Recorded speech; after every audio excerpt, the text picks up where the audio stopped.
আমাদের একজন নারী সংরক্ষিত আসনের নেত্রী তখন তিনি কিছু কথা বলতে বলতে এক পর্যায়ে কাঁচা রাস্তা বলছে, মানে বাংলায় সে সেখানে কাঁচা রাস্তা ইউজ করছে তার ইংলিশের মাধ্যমে, যেটার কারণে তাকে ট্রল করা হচ্ছে। এখানে একটা বিষয় কাজ করে, টেকনিক্যাল জার্গন। এই বিষয়টা হচ্ছে যে আমি চাইলেই ধরেন একজন নর্মাল জামাতি লোকের কাছে গেলাম, তার সাথে আমি ইংলিশে কথা বলতেছি, সে আমার ওই ইংলিশও বুঝবে না। The thing is like that. আমার মাথায় এই জিনিসটাও রাখা উচিত যে আমি যে ইংলিশটা বলতেছি বাংলাদেশের মানুষকেও বুঝবে, তো আমাকে এমন ভাবে কথাগুলো বলতে হবে যেন সাধারণ মানুষ ওই কথাটা বুঝতে পারে। এটা আসলে কোনো ভুল না, এটা হচ্ছে যে যারা পড়াশোনা পারে না, অশিক্ষিত শিট, এটা হচ্ছে তাদের থিঙ্কিং। উনি এভাবে কথাটা বলছে যেন সাধারণ জনগণ, বাংলাদেশের প্রত্যেক মানুষ ওনার কথা বুঝতে পারে। ডোন্ট বি জামাতি শিট।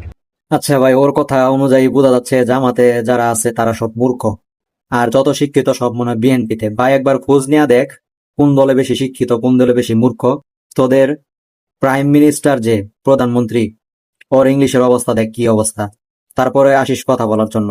আর তুই এখানে বলতেছিস প্রত্যেক সাধারণ জনগণ যাতে বুঝে এই জন্য উনি কাঁচা রাস্তা বলছেন।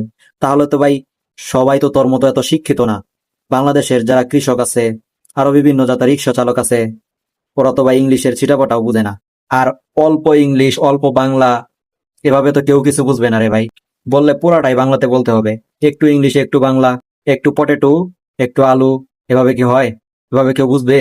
এতই যদি উদ্দেশ্য থাকতো সবাইকে বোঝানোর, তাহলে পুরো বক্তব্যটাই বাংলাতে, শুধু বাংলাতে দিত। পা চাটাচাটির জায়গা পাও না, হ্যাঁ? মাথায় কতটুকু গোবর হলে এটার ব্যাখ্যা দিতে আসা লাগে বুঝেন? ভাই তুই কোথায় পা চাটতে হয় কোথায় পা চাটতে হয় না সেটা ট্রেনিং আগে নিয়ে আয়, সেটার প্রশিক্ষণ নিয়ে আয়, তারপর আসিস ভিডিও বানানোর জন্য।